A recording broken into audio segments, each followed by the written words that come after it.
You're listening to an Airwave Media Podcast.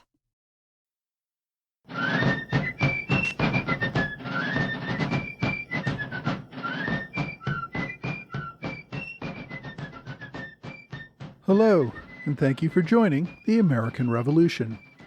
This week, episode 217, Spain Enters the War. In April 1779, France and Spain signed the Treaty of Aranjuez, which effectively drew Spain into the war with Britain.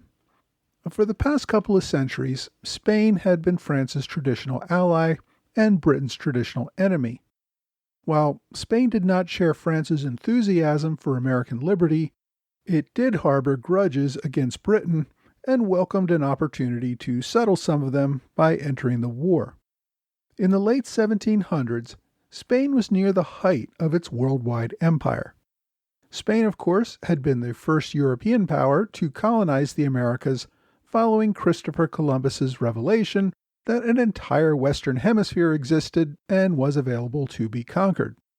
After Columbus returned from his first voyage, Spain claimed sovereignty over the entire Western Hemisphere.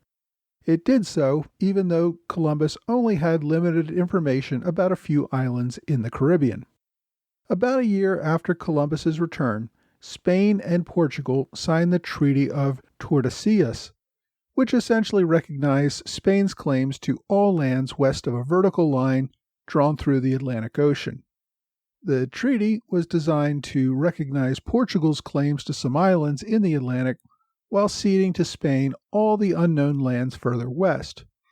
In fact, unknown to both parties at the time, the line ceded what is today the eastern part of Brazil to the Portuguese, which is why Brazil became a Portuguese colony. In truth, though, when the vast size of North and South America came to be understood, there was no way Spain would be able to occupy or defend its vast claims to the hemisphere.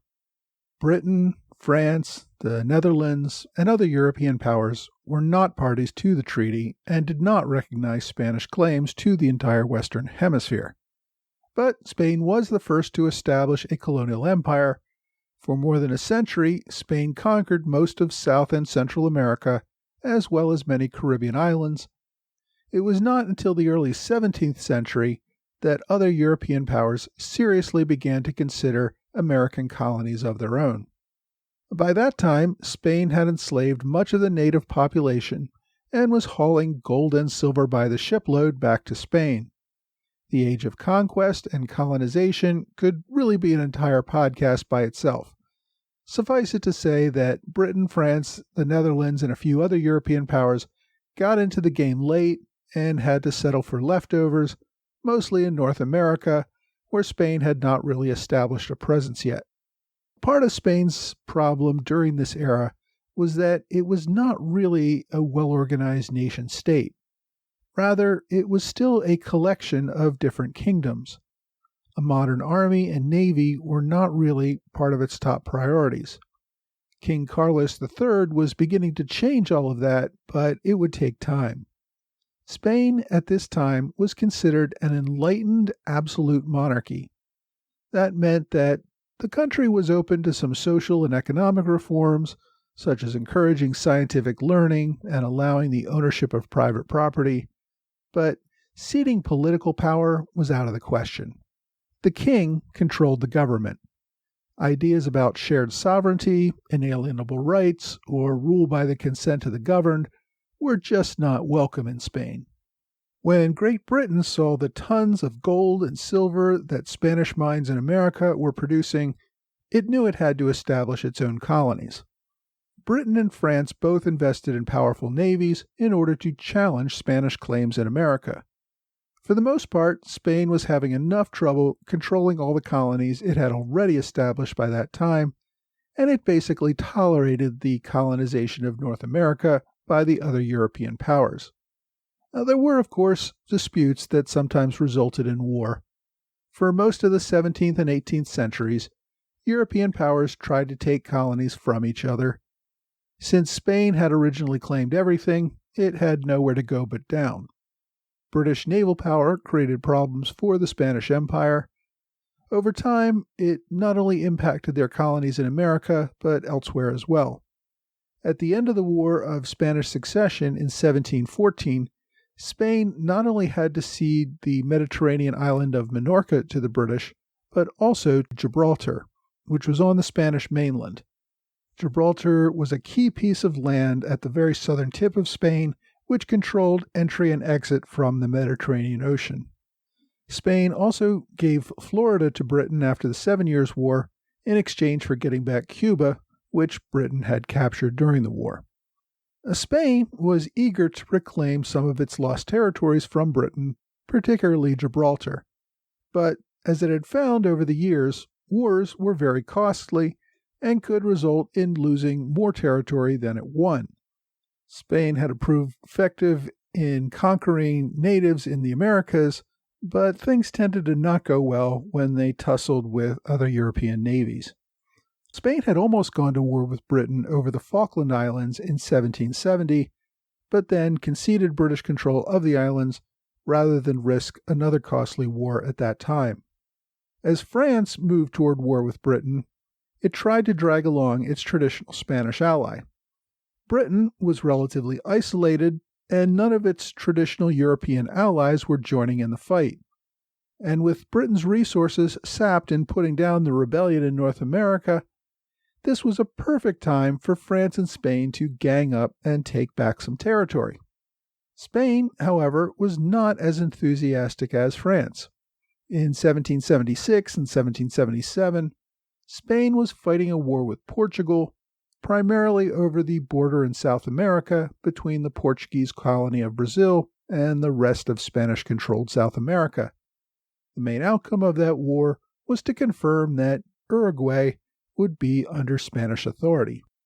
With Britain in its weakened position at this point, Spain hoped that the British would recognize that fact and would just agree to return Gibraltar, Menorca, and the Floridas to Spain, and also give up its illegal colonies in Central America.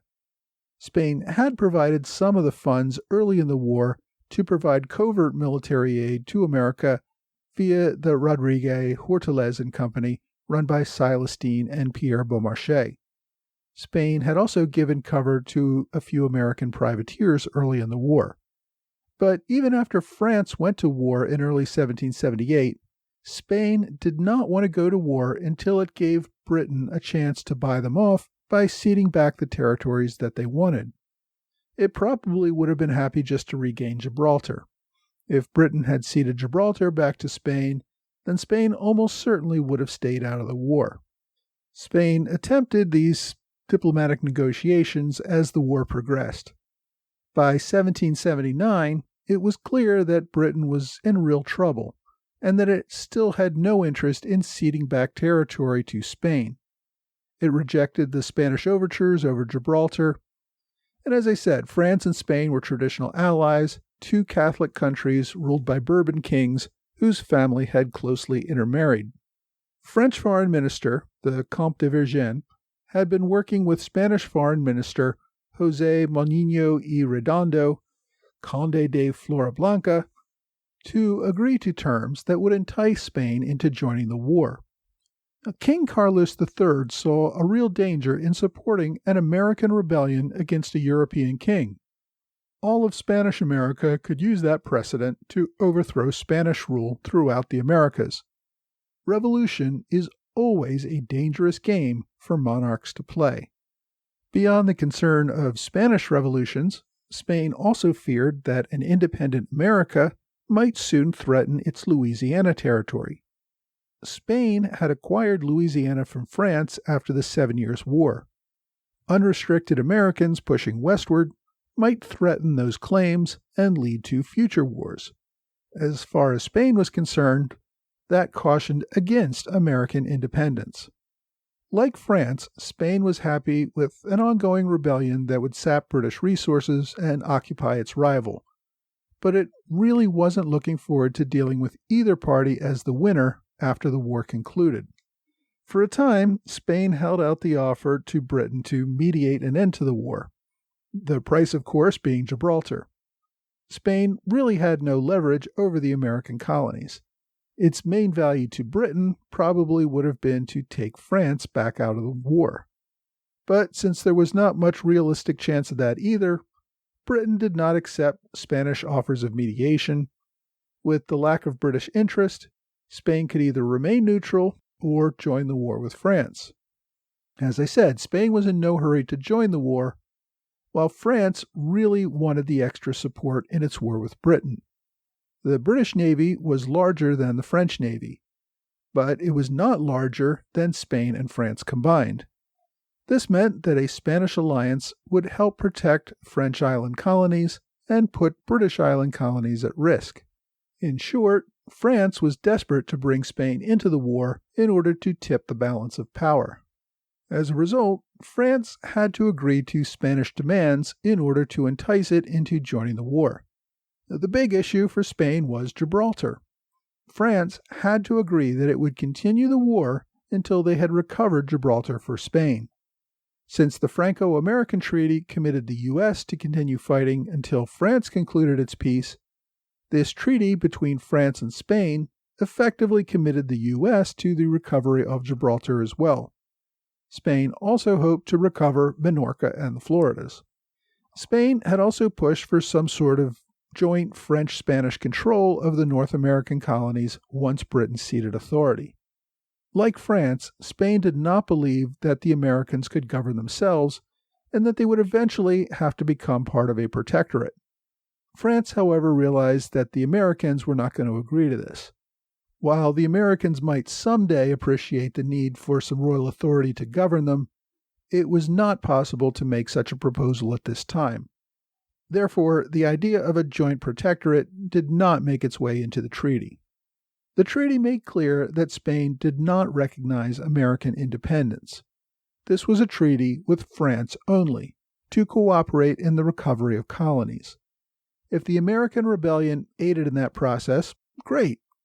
But Spain was not committed to the establishment of an independent United States.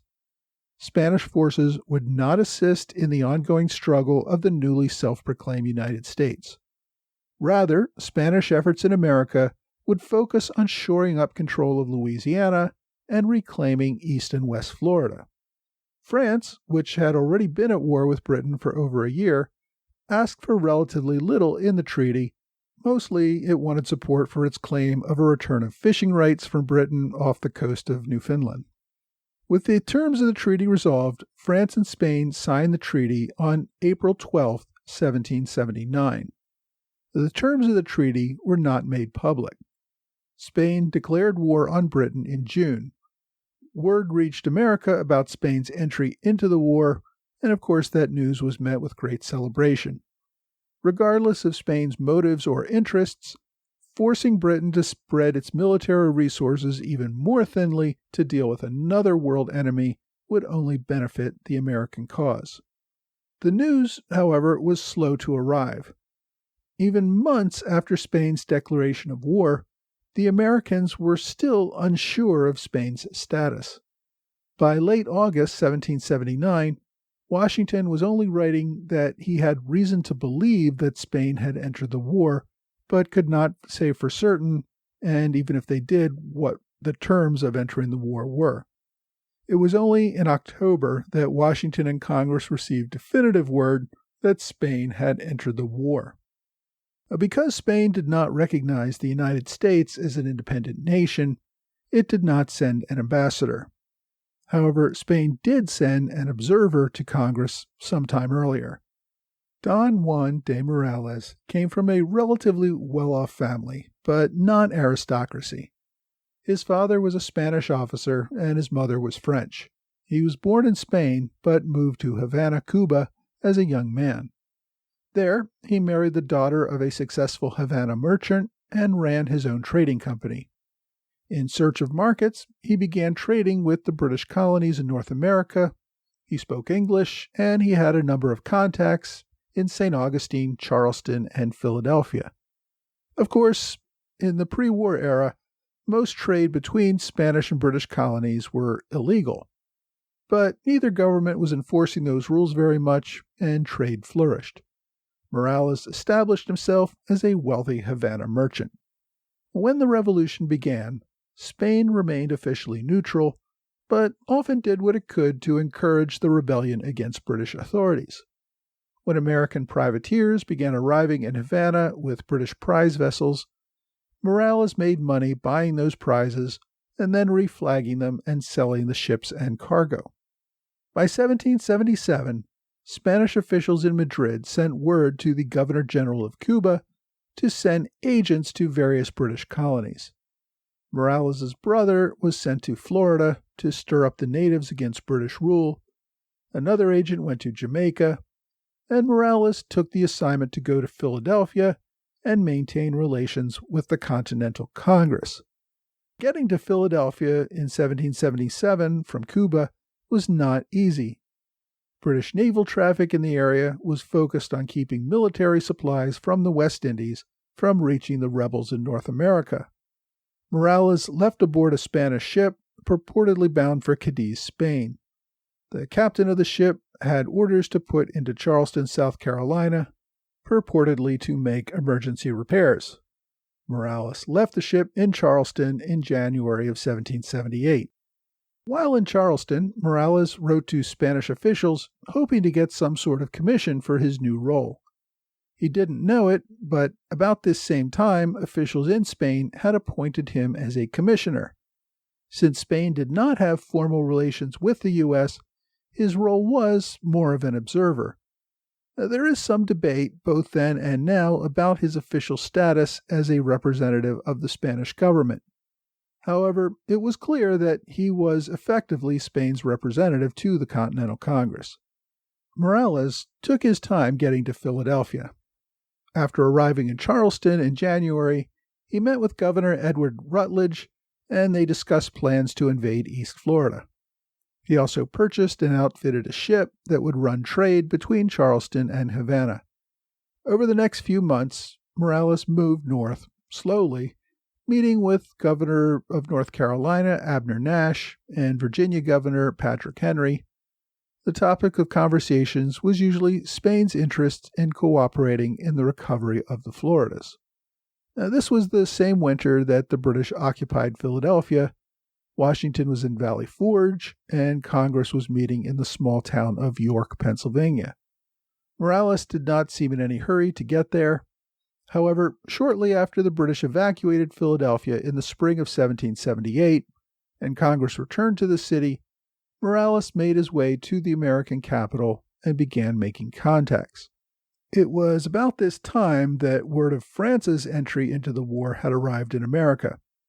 Everyone expected Spain to follow soon, but Morales could not give any assurances. Even so, Congress gave him the respect as a representative of a potential ally. Morales also used this time to forge a partnership with Pennsylvania merchant and delegate Robert Morris. The men acquired a small fleet of ships to begin trade between Philadelphia and Havana. When Washington returned to Philadelphia for an extended visit in late 1778 and early 79, he and Morales had a chance to get to know one another and seemed to strike up a friendship of sorts. So Morales was mixing business and politics and his personal interests as well as those of Spain all together in one big profitable mess. Morales's planned trade and cooperation with Robert Morris would have assisted the American cause. It would have also been extremely profitable to both men. It was also extremely risky. Running merchant ships past the British blockade of North America created a high risk of loss. Morales was putting his personal fortune at risk, in part to win the goodwill of the American leadership, but also to make a lot of money. The men hoped that the smuggling venture would make them both a lot of money, but would also bring much-needed military supplies from Havana. As part of his political efforts, Morales tried to establish an understanding with Congress. His pitch was pretty simple. Spain would enter the war, but would want assurance that the U.S. would support Spain's claims to East and West Florida. Of course, Morales had no real authority to commit Spain to war, nor to make any agreements related to territories. Congress at this time was not prepared to cast off the Floridas, based on some general promise that Spain might someday enter the war. At the same time that Morales was encouraging the Americans to concede Florida, he was also writing to leaders in Spain and Cuba to establish the formal alliance. His letters home made clear that the Americans had capable leaders and could be reliable allies. He strongly encouraged Spanish officials to enter the war and form an alliance with the Americans. In May 1779, Morales, along with French minister Girard, visited the Continental Army in northern New Jersey. They attended parades and feasts in their honor and met extensively with General Washington. By this time, France and Spain had already signed the treaty committing Spain to the war with Britain, but it was still a secret. Morales himself did not know the state of negotiations and could only say that he was hopeful of Spain's entry into the war sometime soon. By August, word had arrived that Britain and Spain had both recalled their ambassadors and that Spain had deployed a fleet. There were also unofficial reports that King George had made an announcement to Parliament of hostilities with Spain. In September, the Continental Congress finally took up the Spanish concern over the Floridas. In a divisive vote, Congress agreed to support Spanish claims over the Floridas, provided the Americans retained free travel up and down the Mississippi River. Many members of Congress were reluctant to cede their southern border to Spain. John Jay, who would soon be appointed ambassador to Spain, voted against it. It's likely due to the lobbying of Morales, who convinced Washington to support the resolution, that it passed Congress at all. By this time, British and Spanish fighting had already broken out between the British in West Florida and the Spanish in New Orleans. A series of battles and skirmishes along the Gulf Coast would tie up British forces and, as Congress hoped, force the British to focus their attention elsewhere. And of course, we'll get to that fighting in another episode. But before the end of 1779, word did arrive confirming that Spain was in fact at war with Britain. The result was celebration that the American position was growing stronger and that Britain's difficulties were only growing. Next week, the Americans begin serious efforts against the Iroquois with their attack at Onondaga Creek.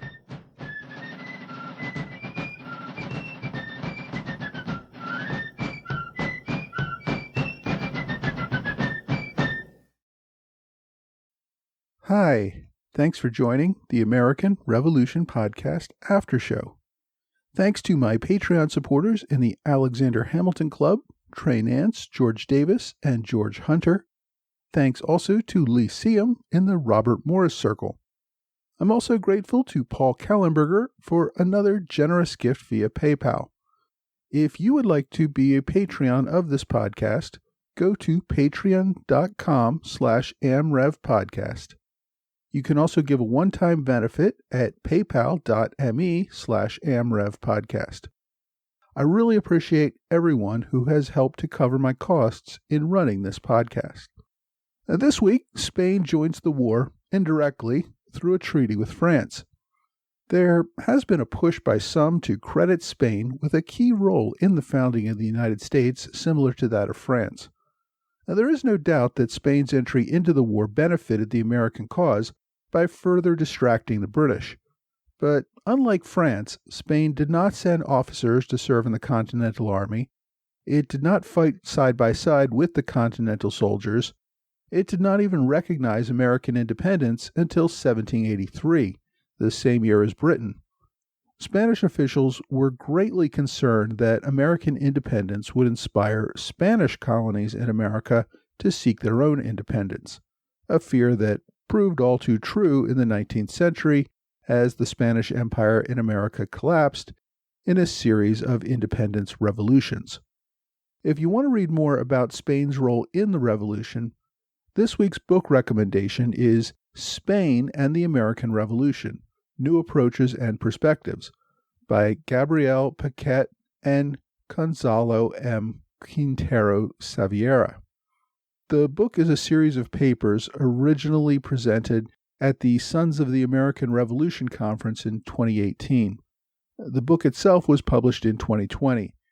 It includes over a dozen essays by different experts on various aspects of Spanish involvement during the Revolutionary War era. The works are mostly academic and can be a bit dry, but it does cover the many different aspects of Spain's involvement. So, if this subject interests you, check out Spain and the American Revolution. If you want to read more about Spanish 18th century colonialism in America, this week's online recommendation is a public domain book called Spain's Declining Power in South America, 1730 to 1806 by Bernard Moses. The book was first published in 1919, only 2 decades after the Spanish-American War. It's an academic look at the Spanish colonial policies in the era before the revolutions against Spain in South America took hold. You can find this as an ebook at archive.org or just use the direct link on my website, which you can find at www.amrevpodcast.com. This week's question comes from Curtis Johnson. He asks, how close was Washington to adopting, or did he even seriously consider Franklin's idea to assign bows as the primary weapon for the Continental Army instead of firearms? The idea is interesting. Certainly issuing bows addresses firearm-related supply issues. The range, accuracy, and lethality are similar, if not favorable to the bow, and the rate of fire is much greater. The bow also offered the option of indirect fire. The downside would be retraining men who'd grown up using firearms. Well, Curtis, it is true that Franklin wrote a letter in early 1776 to General Charles Lee suggesting that soldiers use bows and arrows.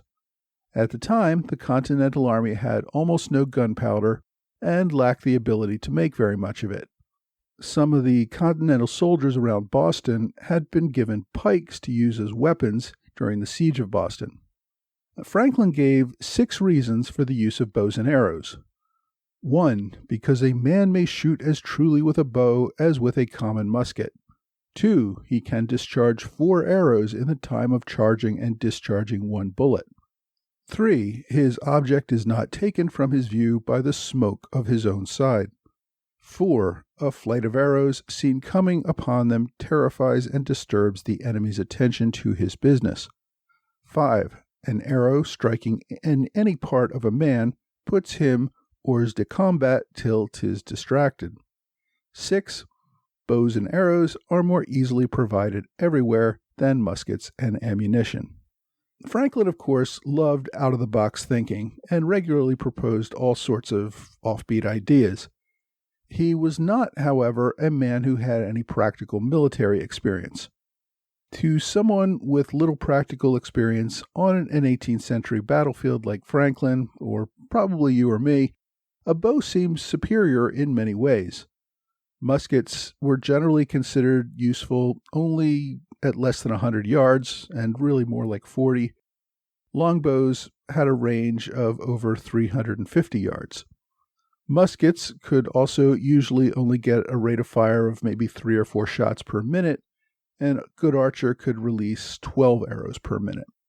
And yet we know that bows disappeared from combat after the introduction of muskets, even though firelocks were far inferior to the flintlocks that were being used by the time of the American Revolution. Indian tribes that adopted the musket early quickly overcame their rivals who were using bow and arrows. Experience in the field proved that muskets were superior weapons.